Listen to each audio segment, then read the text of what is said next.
Alors bonjour à tous. Tout d'abord, merci aux organisateurs pour l'invitation, à leur tête le professeur Fedala. On m'a demandé de vous parler de la chirurgie bariatrique.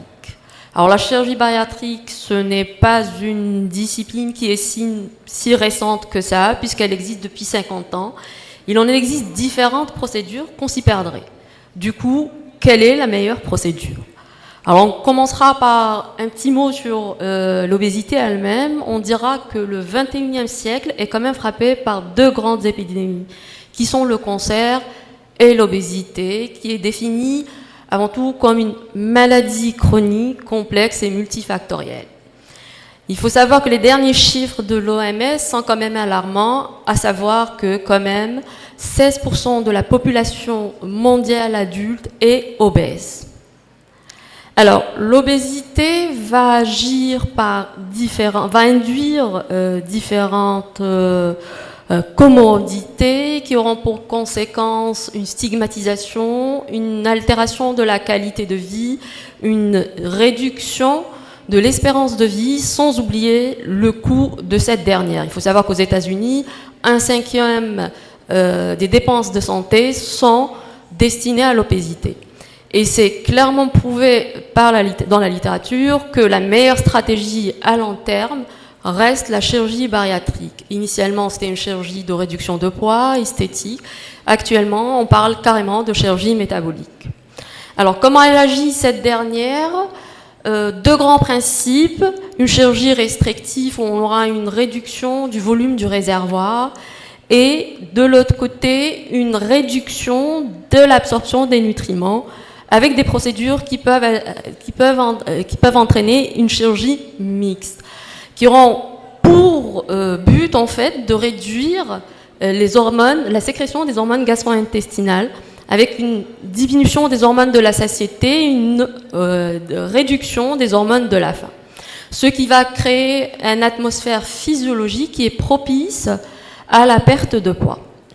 Alors, en 2022, l'IFSO a revu ses indications en matière de chirurgie de l'obésité. Si les indications pour la chirurgie de l'obésité sont bien établies, à savoir un IMC entre 30 et 34,9 en présence d'une comorbidité non contrôlée, ou un IMC de plus de 35, la chirurgie bariatrique s'impose. Pour les techniques chirurgicales, c'est loin d'être le cas. Alors, comme je l'ai dit, c'est quand même discipline qui existe depuis plus de 50 ans. Il existe différentes procédures avec quelques variantes. Certains sont disparus, certains sont toujours là. Mais voilà, les sociétés savantes, par consensus, retiennent grosso modo 4 types de procédures. L'anneau gastrique ajustable, la sleeve, le bypass et la dérivation bilio-pancréatique. Alors on commencera par l'anneau digestif ajustable, qui c'est une technique qui est simple, facile à réaliser, mais qui perd de vitesse, qui est de moins en moins réalisée. C'est une procédure qui est purement restrictive. Alors elle a comme avantage en fait une morbimortalité assez faible, avec des carences très faibles, un risque de carence très faible. Mais son inconvénient, c'est que comme vous pouvez le voir, en fait, on sera obligé de mettre un corps étranger, un anneau qui va diviser l'estomac. On aura un estomac en forme de sablier avec une réduction de la poche gastrique. Et donc, une procédure purement restrictive. Deuxième procédé, c'est la sleeve gastrique. Alors, il faut savoir que la sleeve gastrique, actuellement, c'est la procédure la plus utilisée au monde entier. Alors, c'est plus de 50% des procédures. Initialement, elle constituait le premier temps de la dévérilisation bilio-pancréatique. C'est une chirurgie qui est restrictive. Alors, elle a comme avantage, c'est une technique qui est simple, il n'y a pas d'anastomose, donc le risque de fuite est moindre. Elle entraîne une perte de poids similaire, des résultats qui sont similaires au bypass, avec un risque faible de carence et de hernie interne. Mais voilà, elle a comme inconvénient, c'est que c'est une chirurgie qui est restrictive. Elle consiste en fait à réséquer 80% de l'estomac au détriment de la grande courbure comme vous voyez sur l'image, on aura un estomac en forme de tube. Le souci avec elle, c'est qu'elle augmente le risque de RGO et d'œsophagite de Barrett, qui est une lésion précancéreuse. Et en cas de fistule, elles sont très difficiles à gérer. Troisième procédure, c'est la procédure la plus ancienne, c'est le bypass. Le bypass, on dispose quand même de presque 50 ans de recul. Alors ça consiste à créer une petite poche gastrique basée sur la petite courbure et en fait à court-circuiter une partie du tube digestif et du coup les aliments, on obtiendra une malabsorption. Là aussi on a une sécrétion des hormones gastro-intestinales. Alors c'est une procédure, comme j'ai dit, qui a pour avantage quand même 50 ans, plus de 50 ans de recul. Elle est considérée comme une procédure qui est référence et on a tendance à comparer les différentes procédures au bypass. Alors, elle entraîne une perte de poids et une rémission des comorbidités, notamment le diabète, très satisfaisante, avec une diminution du risque de RGO et c'est une technique qui est quand même réversible contrairement à la sleeve. Alors, son inconvénient maintenant, c'est ça reste quand même une procédure qui est complexe et qui expose aux complications, notamment aux complications des anastomoses, puisqu'on aura recours à des anastomoses. Au dumping syndrome, au risque d'hernie interne qui est prévenu par la fermeture de la brèche, au risque de carence. Mais son principal inconvénient, c'est que comme vous le voyez sur l'image là, c'est que vous allez avoir une partie du tube digestif qui est exclue et qui ne sera pas donc, qu'on ne pourra pas explorer. Et ces dernières années, on a constaté en fait qu'il y avait une augmentation des cancers digestifs, des cancers plutôt gastriques, après chirurgie bariatrique. On ne connaît pas exactement l'incidence, qui diffère selon les séries de 0,02 à 3% quand même. Et la majorité de ces cancers gastriques en fait surviennent après bypass, et essentiellement sur l'estomac exclu, sur le segment gastrique qui est exclu. On incrimine en fait en plus des facteurs de risque connus pour l'estomac, on incrimine le reflux biliaire qui induirait des modifications de l'épithélium gastrique qui vont aboutir à la cancérisation. D'où l'importance de la sensibilisation aussi bien des praticiens, l'éducation des patients et de mener un travail à ce sujet-là. Alors, dernière procédure, c'est la dérivation bilio-pancréatique. Alors, il faut savoir qu'elle reste quand même discrète, 1 à 2% d'interventions bariatriques qui sont réalisées dans le monde. Elle a une composante essentiellement de malabsorption. Elle permet de réduire la sécrétion hormonale et elle peut être réalisée en 2 temps. Alors ça consiste en fait, comme vous le voyez après réalisation d'une sleeve, en fait à court-circuiter une bonne partie du tube digestif. Et puis le bol alimentaire sera en contact avec les sécrétions bilio-pancréatiques qui jouent un rôle très important dans la digestion que sur les 50 derniers centimètres du grêle. Et donc ceci explique les résultats qui sont, elle a les meilleurs résultats en matière de perte de poids et de rémission des comorbidités. Mais voilà, étant donné la malabsorption qui est là, ça expose aux carences nutritionnelles, qui est le plus gros problème de ces dérivations bilio-pancréatiques. De plus, ce sont des interventions qui sont en général complexes, avec une morbimortalité qui est assez importante. Voilà. Alors, entre ces différentes techniques, il faut savoir que chaque technique a des variantes. En matière de bypass, qui se développe actuellement, on essaye de réduire le nombre d'anastomoses. Et il y a la technique, ce qu'on appelle le mini-bypass, où on réalisera une seule anastomose.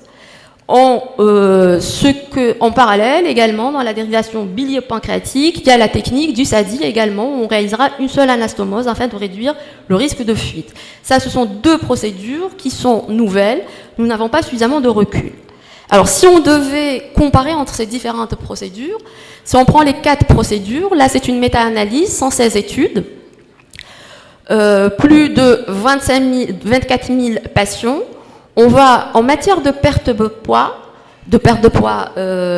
excessive, totale ou bien de diminution de BMI, que ça soit à 6 mois, à 1 an, à 2 ans ou à 5 mois, les meilleurs résultats sont obtenus par la dérivation biliopancréatique. Vient en deuxième position équivalente, avec des résultats équivalents, la sleeve et le bypass. En dernière position, c'est l'anneau ajustable. Maintenant, si on voit les comorbidités, si on voit les complications post-opératoires, c'est l'inverse. Avec toujours le bypass et la sleeve en deuxième position, première position, anneau gastrique, et puis dérivation biliopancréatique. En matière de rémission de comorbidité, à long terme, pour toutes les comorbidités, les 3 techniques se valent, sauf pour le diabète, où là, c'est la dérivation biliopancréatique qui est en tête. Et si on examinait de plus près les séries des différentes procédures, en fait, on constate que l'anneau est proposé pour les BMI les plus bas, alors que la dérivation biliopancréatique a été proposée pour les BMI qui étaient les plus élevés. La sleeve était la procédure la plus facile qui constituait le moins de morbidité. Le bypass était considéré dans les différentes séries comme étant la meilleure technique qui était proposée aux patients avec un BMI important. Voilà. Et du coup, les auteurs, là, en fait, ils concluent que l'anneau gastrique peut toujours être considéré comme une procédure de chirurgie bariatrique pour des patients à haut risque avec des résultats qui pourraient être plus ou moins acceptables. Maintenant, si on prend les 3 techniques, on l'a dit que l'anneau gastrique était en nette régression.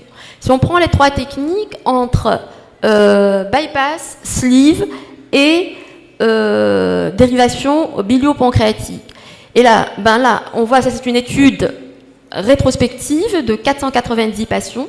C'est en matière de perte de poids totale, c'est le bypass et la dérivation biliopancréatique qui est très significatif, qui viennent en tête.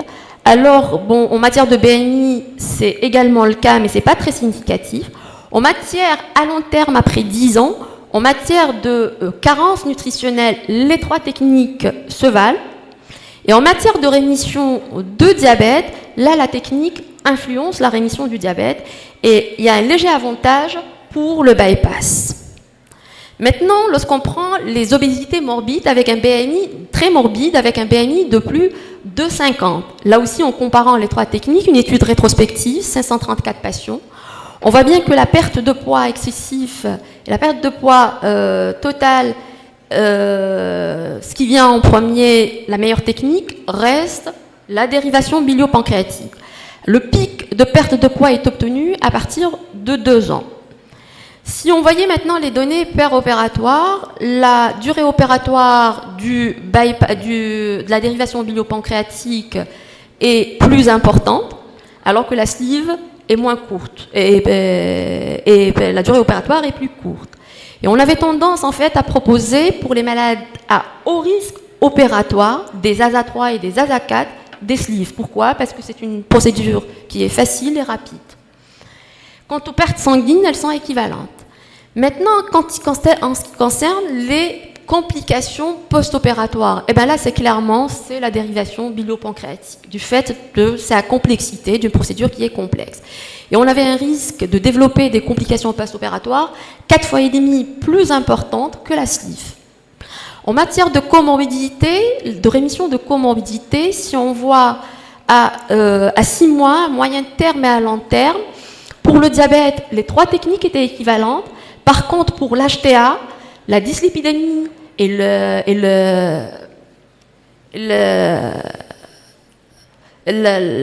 bypass, la dérivation biliopancréatique faisait beaucoup mieux que les autres techniques.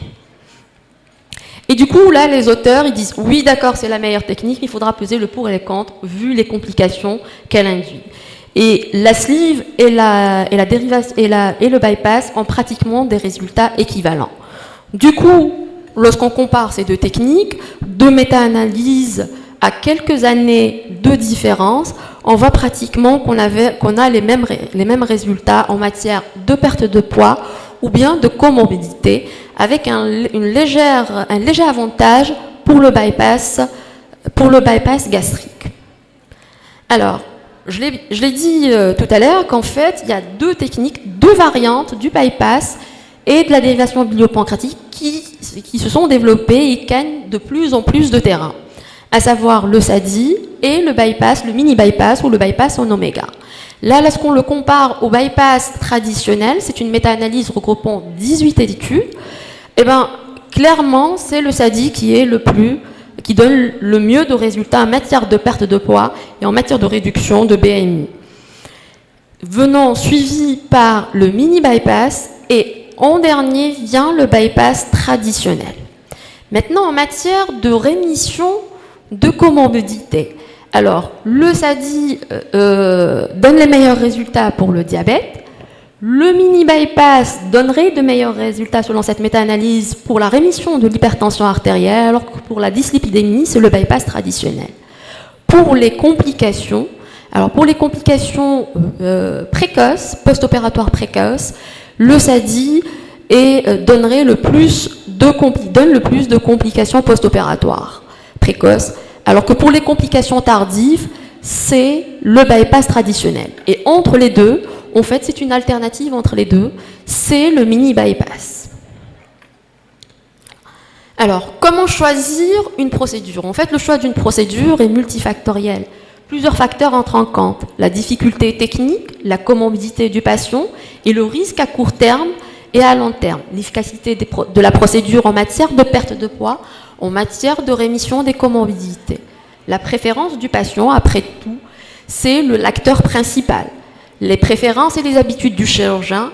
Et puis, il ne faut pas l'oublier aussi, l'accès aux soins de santé, le facteur financier, et puis l'assurance médicale. Bon, ça se voit pas, c'est pas chez nous, mais c'est un facteur à prendre en considération. Et du coup, dans cette base de données américaine, on a essayé d'isoler les facteurs qui ont influencé le choix de l'une ou de l'autre technique. Ce sont les deux techniques les plus utilisées dans le monde. Plus de 90% des procédures sont la sleeve et le bypass. Alors, ce qui avait influencé l'indication du bypass, c'était en fait les comorbidités, les patients qui étaient porteurs de comorbidités liées à l'obésité elle-même, c'est-à-dire le diabète, la dyslipidémie et l'apnée du sommeil. Les patients qui étaient porteurs d'un RGO et d'une hernie hiatale, l'œsophagite de Barrett et en présence de œsophagite érosive sévère. Alors que la sleeve, elle, était proposée pour des patients beaucoup plus âgés, supérieurs à 60 ans, qui présentaient un risque opératoire élevé, qui étaient par exemple porteurs d'une coronaropathie, d'une bronchopneumopathie obstructive, d'une insuffisance rénale, ou bien des patients qui étaient porteurs, qui avaient déjà des carences nutritionnelles, ou bien des syndromes de malabsorption. C'est logique, on ne va pas encore rajouter une procédure qui va induire une malabsorption. Et puis, des patients qui étaient sous corticoïdes, pourquoi au long cours? Pourquoi? Parce que les corticoïdes vont induire des complications des anastomoses à type d'ulcération, à type de sténose. Et puis, voilà.